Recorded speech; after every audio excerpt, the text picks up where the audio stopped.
लोकसभा चुनावों को लेकर बीजेपी ने 2 मार्च को उम्मीदवारों की लिस्ट जारी की थी और इसके बाद से ही बीजेपी में बवाल मचा हुआ है। लिस्ट आने से पहले ही कई सांसदों ने चुनाव ही लड़ने से मना कर दिया, तो जिन्हें टिकट मिले हैं वो वापस कर रहे हैं।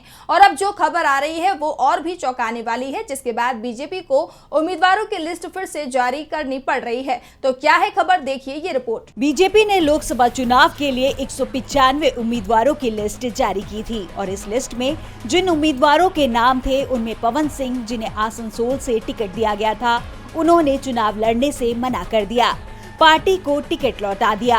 इसके बाद बाराबंकी के सांसद उपेंद्र सिंह रावत ने भी चुनाव लड़ने से इनकार कर दिया।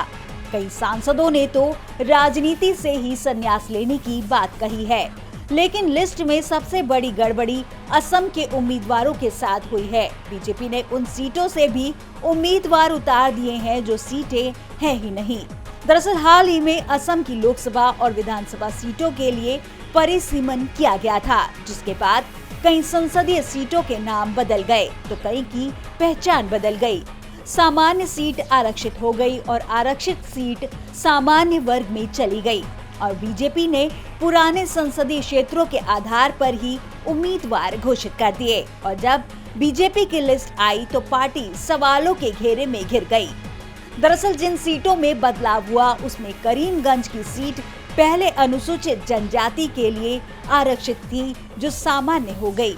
ऑटोनोमस जिला जो जनजातीय वर्ग के लिए आरक्षित थे, उसका नाम डिफू हो गया, जबकि सिलचर की सीट पहले सामान्य थी, वो अनुसूचित जाति के लिए आरक्षित हो गई। मंगलदोई सीट का नाम बदलकर अब दारंग उदालगुरी हो गया है। तेजपुरी का नाम सोनितपुर हो गया। वहीं कलियाबोर सीट का नाम कांजीरंगा हो चुका है। लेकिन बीजेपी ने पहले लिस्ट में पुराने संसदीय क्षेत्रों से ही उम्मीदवार घोषित कर दिए। जब हंगामा मचा तो पार्टी को उम्मीदवारों की नई लिस्ट जारी करनी पड़ गई। ऐसे में खुद को देश की सबसे बड़ी और आधुनिक पार्टी होने का दावा करने वाली बीजेपी की पोल खुल गई है। डीवी लाइव की रिपोर्ट।